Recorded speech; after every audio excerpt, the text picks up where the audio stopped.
Pronto, pessoal, podem colocar o nome, número, se é do nono A ou do nono B aí no nosso chat, para ficar registrado quem está presente, tá? Não esqueçam de colocar, pessoal, porque eu fui fazer arrumar a chamada, eu vi que tinham vários nomes ali que não tinham sido colocados. Então, tome cuidado aí com isso. Pessoal, na nossa última aula a gente começou a falar do Nietzsche, né? A gente fez só uma introdução ao Nietzsche com um textinho aí que a gente ia começar a discutir as questões, as 3 primeiras questões do texto na aula de hoje, para poder continuar aí com a filosofia do Nietzsche. Então, quero ouvir bastante vocês aí, o que vocês colocaram naquelas questões lá da aula passada. Ou a gente já discutiu em aula, vocês lembram disso?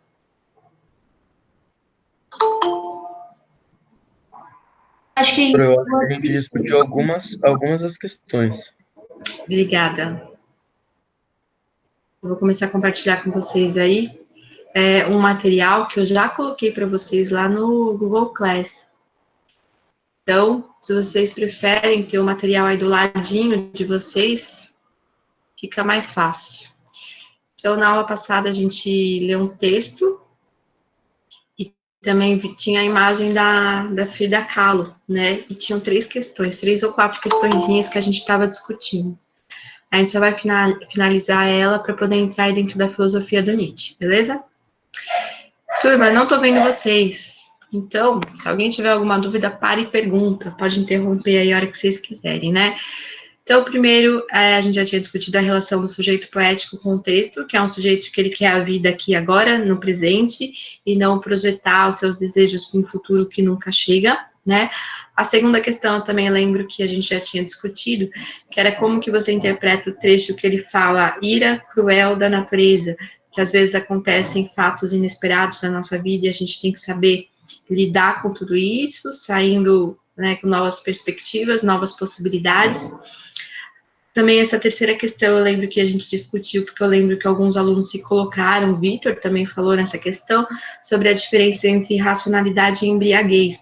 Então, racionalidade é quando a gente usa a razão para poder fazer as escolhas, para poder pensar nas possibilidades e nas consequências daquela escolha, e embriaguez é quando a situação vem tão inesperada, assim, que a gente fica perdido, atordoado do que fazer, e age de maneira impulsiva, né? A gente age por impulso aí, sem usar a razão para poder pensar nas consequências e nas escolhas. Aí essa questão 4, a gente chegou a discutir, turma? Pessoal? Eu acho que não, acho que você ia pegar uma imagem colorida. Também acho que não, Sora. Acho que não, Sora. Tá, então a gente só vai ler o texto de novo para poder entender o que o sujeito poético quer dizer, né? Então a gente lê esse texto da vida como ela é, então. Quero cada gota da vida, cada borda de respiração, que eu sinta a corrente sanguínea evoluindo em quedas e cachoeiras, inundando todas as praias do meu corpo. Que o astro rei que ilumine a formiga, mas também o tubarão. Quero a verdade, a ira cruel da natureza, a violência animal e humana, a fúria que está escondida em cada um de nós. Quem disse que a vida tem razão? Não há racionalidade na árvore que brota, no bote da cobra, na guerra ou na doença de um ancião. Há a embriaguez da vida que palpita com força, querendo mais vida. Uma vontade de se exibir, uma potência para ser mais e abraçar o vento do mundo. Força que gera força, vida que transborda a vida. E quando o bonzinho der lugar ao verdadeiro, quando a vida crua e áspera rasgar o véu e mostrar a sua beleza e feiura por inteiro, então surgirá um novo homem, que olhando para a terra, cantará o seu destino. E aí tinha a imagem da Frida Kahlo, né? E aí a questão 4 segundo o sujeito poético, qual é a condição para que surja um novo homem? Se você concorda com essa ideia. O trecho que ele fala desse novo homem é essa vida que gera força, que gera problemas, mas que ele surge com, uma certa racionalidade, né? Então, qual que é a interpretação que vocês dão para esse sujeito poético que fala desse surgimento do novo homem? E aí, turma? O que vocês acham disso? Qual que é a opinião de vocês? Vamos lá. Pessoal? Ninguém? Bom, então eu vou falar, pessoal. Se deixar, eu falo os 40 minutos aqui. Então, vamos lá. Tá. Então, para o Nietzsche, que é o filósofo que a gente está vendo, o filósofo alemão, ele vai criar a imagem do super-homem. Falei isso aula passada, né, para vocês. O super-homem é aquele que, diante das adversidades da vida, dos problemas, ele não vai seguir como os outros, de uma maneira que a sociedade impõe. Ele rompe com tudo isso e ele surge como um homem autêntico. Então, essa é a ideia aí, deixa eu voltar para a tela da questão, essa é a ideia aí da questão, segundo o sujeito poético, qual é a condição para que surja um novo homem? É romper com os ciclos de acontecimentos, né, e se tornar um homem autêntico, colocando as suas vontades como potência. A gente vai ver um pouco do conceito de vontade de potência do Nietzsche também, tá? Deu para entender, pessoal, isso? Sim, senhor. Sim, Sora. A participação da galera do nono, gente. Vocês estão acordados? O irmão do Pugs aí tá jogando aí, videogame atrás? Eu tô acordado. Ah, infelizmente. E você aí na vontade? Eu não, Sora, nunca. Nunca, né? Tá, daqui a pouco você joga, Pugs aí. Não, né, macho? Não tá, não. Então vamos aproveitar e falar um pouquinho sobre a última questão aí, que eu vou colocar a foto colorida, tá? Da questão 5. Interprete a pintura da Frida Kahlo com base nas ideias do texto. Então, a imagem da Frida Kahlo, pessoal, eu vou colocar ela colorida, que fica mais fácil da gente interpretar. Minuto. Vou mudar só de janela aqui para poder apresentar para vocês. Essa questão de você romper, de você criar algo novo, se tornar um homem autêntico. Apareceu a imagem colorida aí? Agora apareceu, Sora. Apareceu? Então tá. E aí, como é que vocês interpretam, então, a imagem em relação ao texto que a gente leu? Pessoal, vou ampliar aqui. E aí? Ai, por que eu mudei de slide? E aí, como é que vocês interpretam esse slide aí, esse desenho da Frida Kahlo? Olha só os detalhes das mãos, né? De romper com aqueles ciclos de acontecimentos. Tem o sol e a lua, como se a vida fosse sempre dualidade entre um sim e um não, e a natureza que acolhe. E aí, como é que vocês interpretam isso aí? Todo esse texto. Agora, parece que é tipo, que a vida é sempre... como você disse, tem sempre duas escolhas. Ou você vai pro lado certo ou você vai pro errado. Ok, Só- Maria Eugênia, pode Pra eu ver de novo, por favor. Sim. Eu coloquei aqui na tela para poder ver a carinha de vocês. Roberta, eu acho que, tipo, pode ter, é o que a Magi falou, né? Sempre tem duas escolhas, a certa ou a errada. Mas às vezes a gente pode escolher a errada achando que é a certa, por exemplo. Também tem isso, né? O Nietzsche, ele fala em a gente julgar a intenção do homem também. Às vezes a sua intenção é boa, mas dá ruim, né? Acaba prejudicando o outro sem você ter essa intenção de prejudicar o outro. A sua intenção era boa.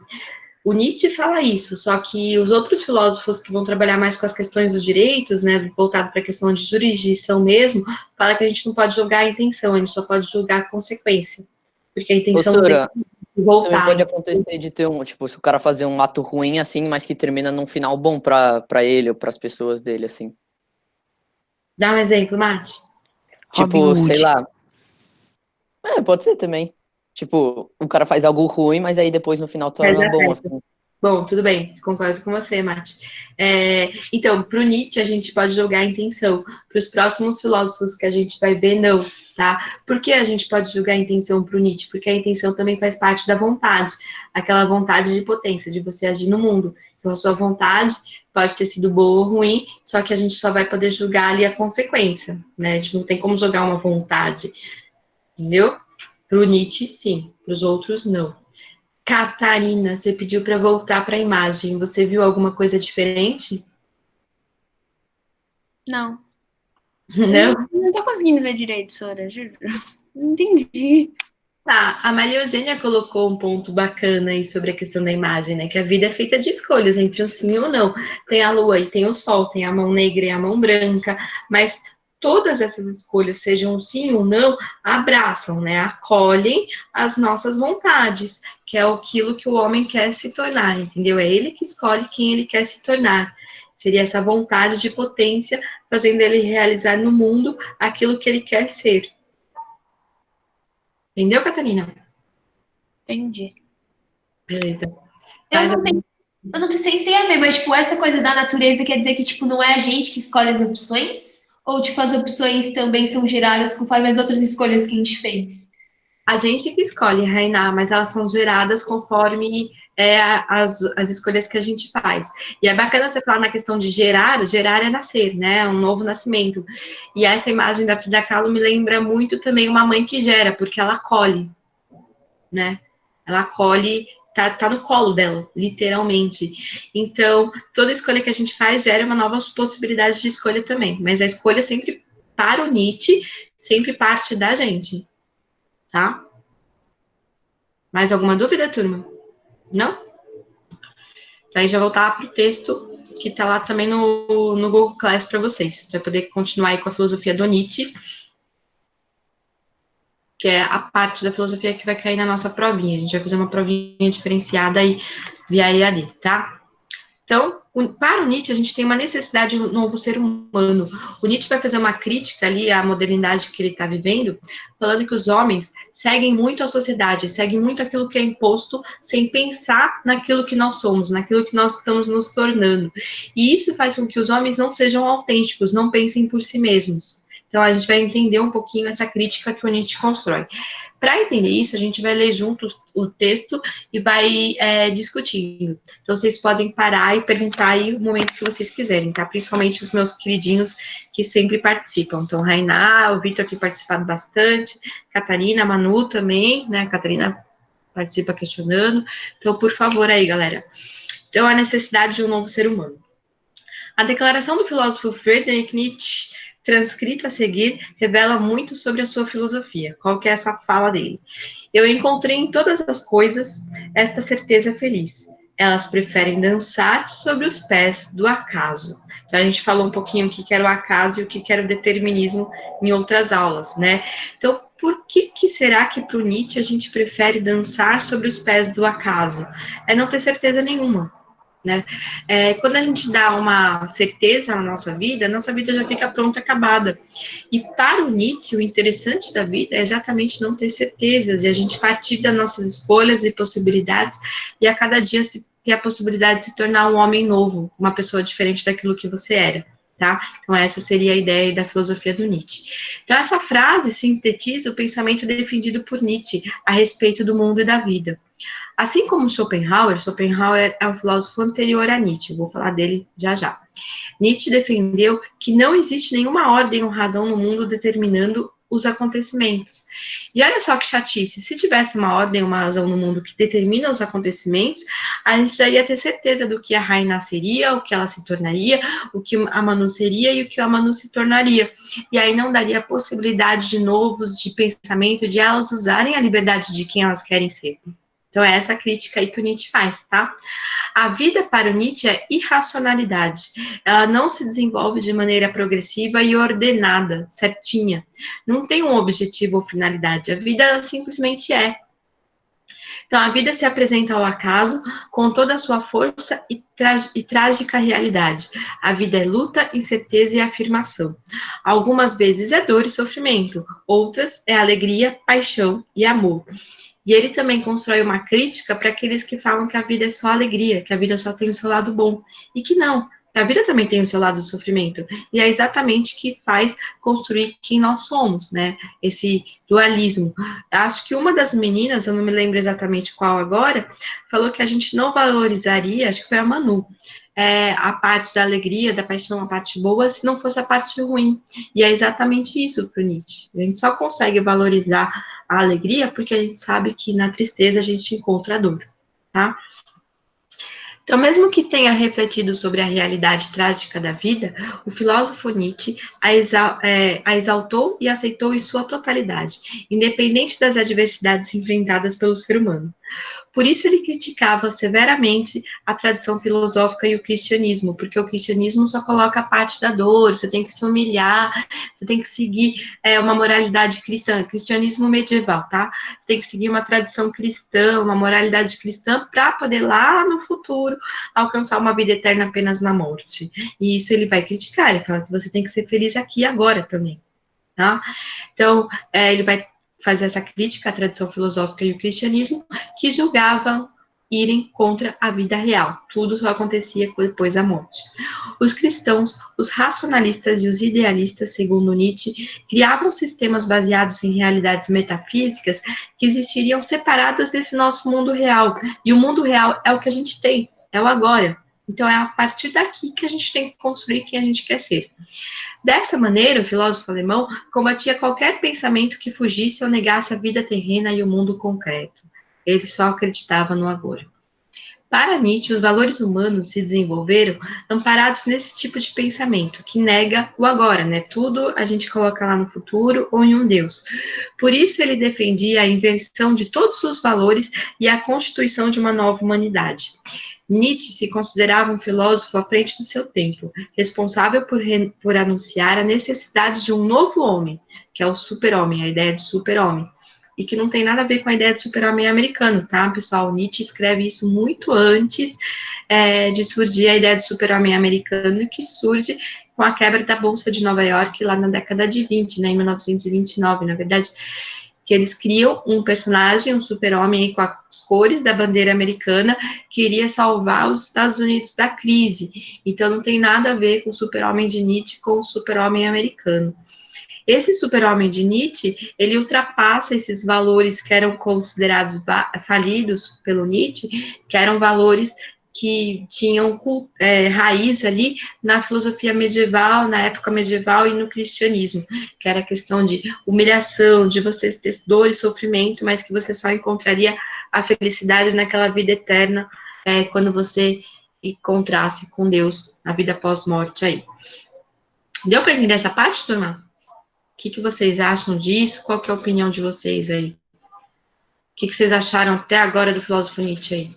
Concordo com ele, História. Você não sabe o que tem depois da vida. Eu concordo também. Eu também. Confesso que eu também. A gente tem que viver Eu também, senhora. Confesso que eu também concordo. senhora, E eu também muito. concordo. Bacana, turma. E assim, o Nietzsche, ele é o primeiro a romper com essa tradição, com essa questão da moralidade cristã, e a gente está falando de um filósofo que está em 1843, tá? Todos os outros filósofos que vão vir depois de Nietzsche passam a pensar mais essa questão do hoje, né? Só que no nosso mundo contemporâneo, a gente, de novo, pensa agora na questão do futuro. Então, por isso que é importante a gente pensar do Nietzsche, para poder pensar nos nossos atos de agora. Ô, Roberta, antigamente as pessoas viviam muito pra pensar se iam pro céu, como ia ser, né, pra viver no paraíso. Tipo, a pessoa só vivia pra isso.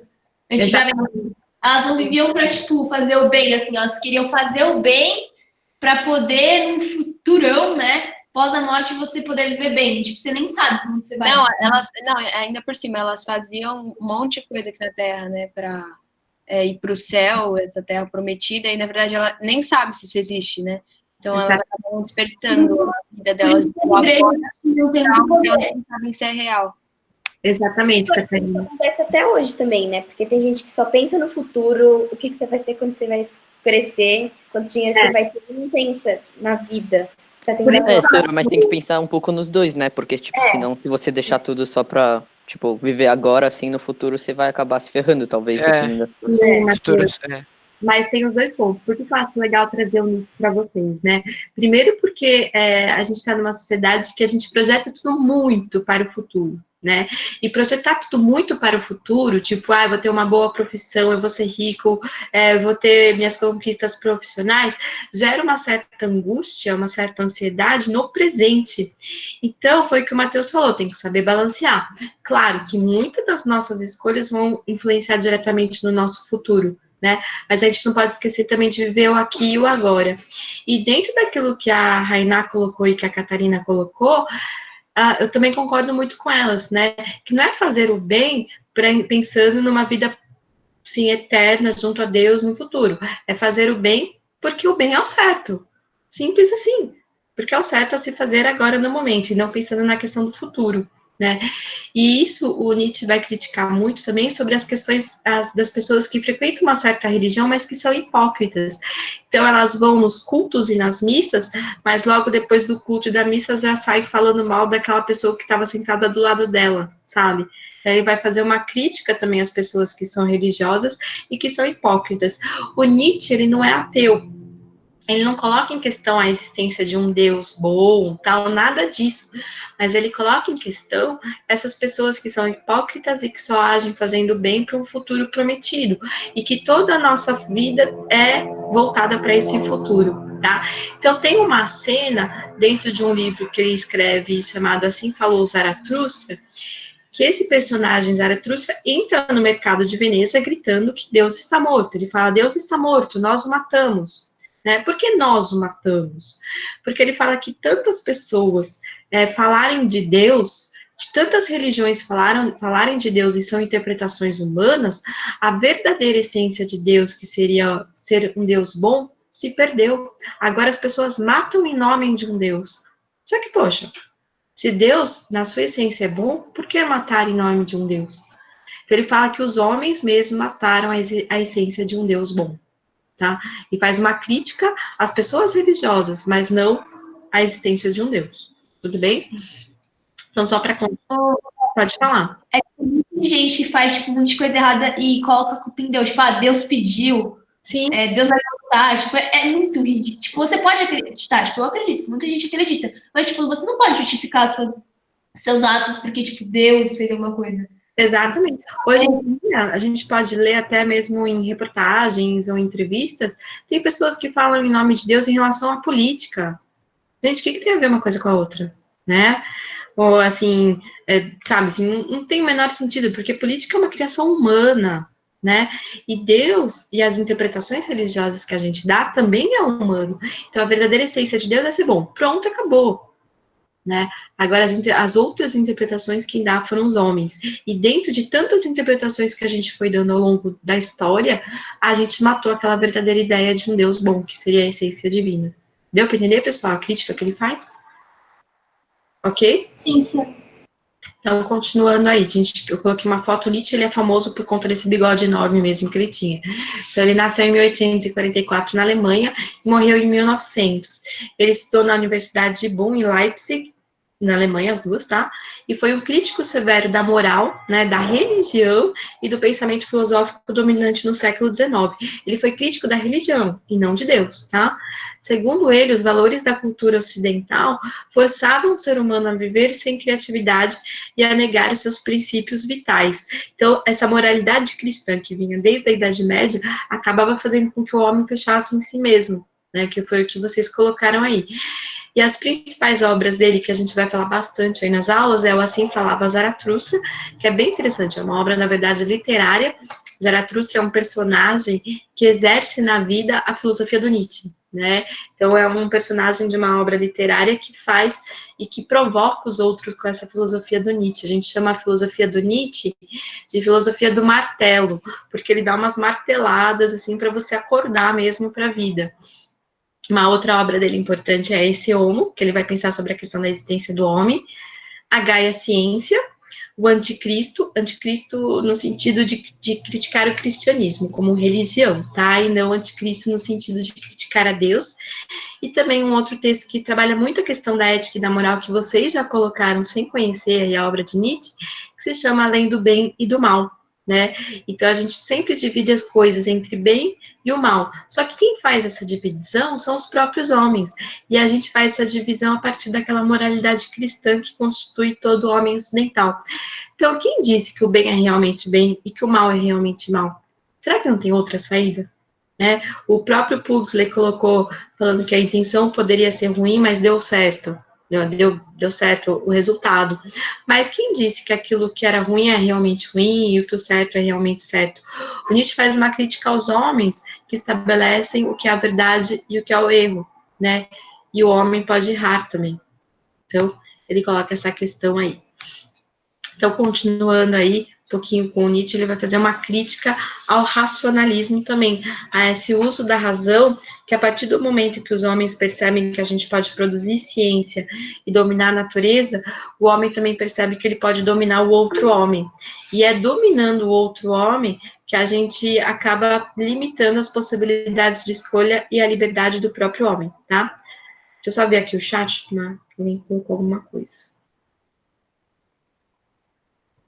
Exato, Manu, é bem essa questão. Quem define é o homem. E a gente define o que é o certo, o que é o errado, o que é o bem, o que é o mal, dentro da nossa cultura. Então, pra gente, aquilo que é o certo e o que é o bem, pode ser o errado e o que é o bem, o que é o mal para outra cultura. Então, tem a questão cultural também. É certíssima, Manu. Só para dar continuidade, a gente vai, de novo, ler esse textinho aqui sobre a crítica do racionalismo. Lembrando que esse material aí tá lá no Moodle, tá? A gente já vai finalizar essa aula com esse texto. Então, crítica ao racionalismo. Nietzsche combateu o racionalismo e se opôs à ideia de que a razão é a principal característica do ser humano, e somente ela é capaz de compreender a realidade. O Nietzsche, turma, ele vai levar em consideração muito a questão das emoções e dos sentimentos humanos também. Não é à toa que o Freud, né, que é o pai da psicanálise aí, ele é leitor de Nietzsche, e ele constrói a psicanálise a partir das leituras que ele faz do Nietzsche. Então, o próximo que a gente vai falar aí é o Freud, tá, turma? Peraí que tem recado aqui também no chat, pessoal. Só voltar lá. A Isa colocou, tá, chamada. Então, vamos lá. Para o Nietzsche, a realidade do mundo e do homem é muito mais ampla do que a racionalidade permite compreender e abarcar. Então, tem coisas na gente que a gente faz que a gente não explica. Então, ele vai levar em consideração essas emoções e esses sentimentos.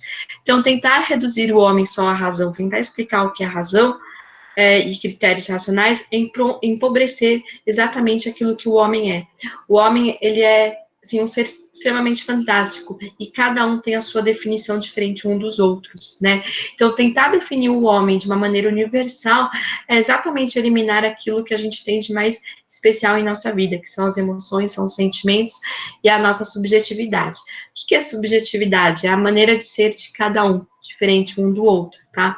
Então, por exemplo, na frase, o ser humano é um ser racional, que é uma frase assim, divulgada amplamente na filosofia, principalmente no período do racionalismo, se tomássemos essa frase como uma definição completa do que é o ser humano, estaríamos partindo de uma visão muito estreita e limitada, porque a gente não é só um ser racional, a gente é um ser que sente, a gente é um ser que se relaciona, a gente é um ser social, a gente é muito mais do que apenas um animal racional.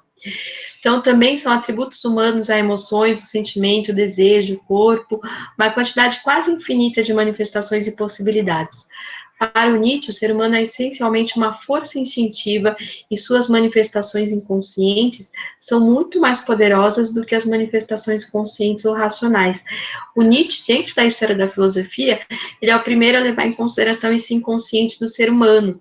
Por isso que o Freud, enquanto leitor do Nietzsche, vai criar a psicanálise para poder entender o que a gente tem no nosso inconsciente, o que é o nosso inconsciente.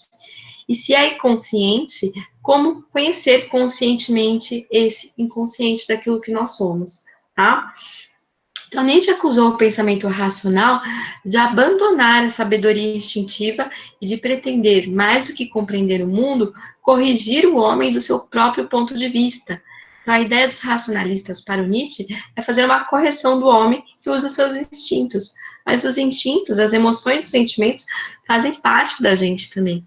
Então, em outras palavras, aí o filósofo condenou o uso da razão como critério único para conhecer o que é verdadeiro e o que é real. Para o Nietzsche, o que a razão não pode conhecer é justamente essa parte mais ampla e rica do ser humano, que são as nossas emoções, que são os nossos sentimentos. Porque aquilo que a Manu sente, por exemplo, só ela vai sentir. A gente não sabe o que a Manu sente. Mesmo que ela fale, eu tô sentindo ódio. Mas eu não sei o que é o ódio para você, Manu. Eu não sei onde que você sente, como que você sente. Então, isso é muito subjetivo. E é isso que o Nietzsche vai tentar buscar compreender. Por isso que vai fazer tanto sentido lá para o Freud e na construção da psicanálise. Então, na visão do Nietzsche, o processo de racionalização, de tentar explicar tudo através do uso da razão e daquilo que existe no mundo, foi impulsionado aí pelo Sócrates e pelo Platão. E o Nietzsche vai fazer uma crítica aí ao Sócrates e ao Platão, e à filosofia que tenta explicar tudo com o uso da razão e mostrar que na vida tem certas coisas que não tem explicação, simplesmente existem. Beleza? Pessoal, na aula de hoje a gente vai parar por aqui, já foi bastante conceito, aí bastante coisa, e vocês vão ver que a filosofia do Nietzsche tem muito sentido aí para o homem contemporâneo também, ok? Alguma dúvida até aqui, pessoal? Não, Sora. Então, Não, Sora, tranquilo. para vocês aí, e na próxima quinta-feira a gente continua aí com a filosofia do Nietzsche. Beleza.